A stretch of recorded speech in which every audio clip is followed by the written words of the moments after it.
अनि नमस्कार साथीहरू। न दोकानको बिक्रीबाट छ। जुन दिन हाम्रो बालेन सरले सुकुम्बासी भत्काउने भनेदेखि मेरो दोकानमा लोदर लागेको, त्यही माथि मेरो बहिनी हेर्नु पार्सल लिनु आएको अरे दोकानमा तेर्सेर बसिरहेछ।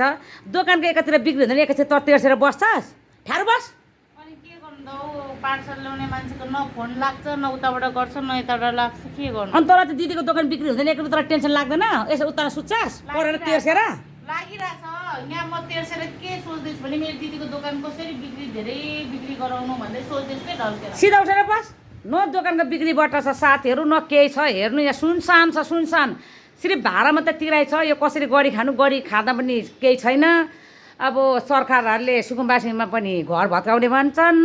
अब कहाँ गएर यो दोकान लगेर मैले कहाँनिर राख्नुपर्ने, यो कोठा भाडा कसरी तिर्नुपर्ने चल्खे छैन। हेर सुनसान छ है, सामान मात्रै हाल्नु छ, पैसा मात्रै जान्छ। सामान हालो, केहीदेखिले नबिग्रिन्छ। त्यही माथि झन् मेरो बहिनी जिङरिङ्गे भएर झन् दोकानमा तेर्सेर बस्छ। अनि तैँले भन्छस् क्या जागिर खा, यत्रो पढेर किन केही नगरेको भन्छस्।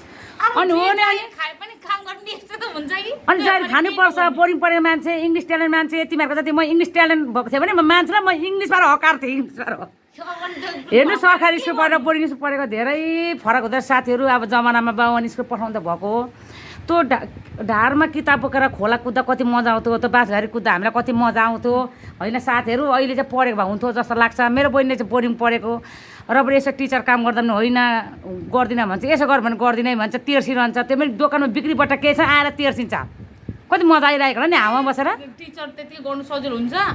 बाप्रे, केटाकेटीलाई होमवर्क धेरै दियो भने होमवर्क मेरो छोराछोरीको धेरै भयो भन्छ, कसैले थोरै दियो भने थोरै भयो भन्छ, कसैको ह्यान्डराइटिङ राम्रो भएन अलिक राम्रो लेखौँ भने टाइम पाउनु पर्यो त्यो नानीलाई रटिराख्नु, त्यो होमवर्क लेखेर लेखेछ भन्नु नि भन्छ। कम्प्लेन कति आउँछ। अनि मिस हुनु त्यति सजिलो छ त? अनि त म त टाउको दुखेर अनि तिमीले दिदी कति राम्रो दोकान हुन्छ, यहाँ पुँजी हालेको हालेको पुँजी सुजी भइसक्यो, 1 रुपियाँ छैन।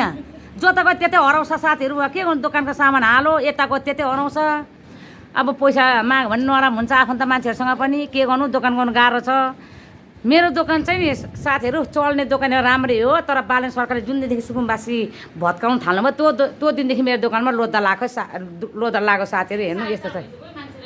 मेरो बहिनी पार्सल लिन आएको, मेरो बहिनीको गनगन सुन्नु कि मेरो दोकानमा बिक्रीबाट त सुन्नु कि त तेरो पार्सल लिन जाँदा तेरो पार्सल लिने मान्छे कस्तो छ भन् त? थाहा छैन हौ, फोनै लाग्दैन के नम्बर। अनि त्यो फोनै नलाग्ने मान्छे चाहिँ कस्तो चाहिँ त्यो पठाइदियो त पार्सल चाहिँ। पार्सल के छ अरे फेरि, 1 पोका बिस्कुट अरे फेरि। राम्रो त 1 पोका बिस्कुट लिन आएको हट यता हेर्न।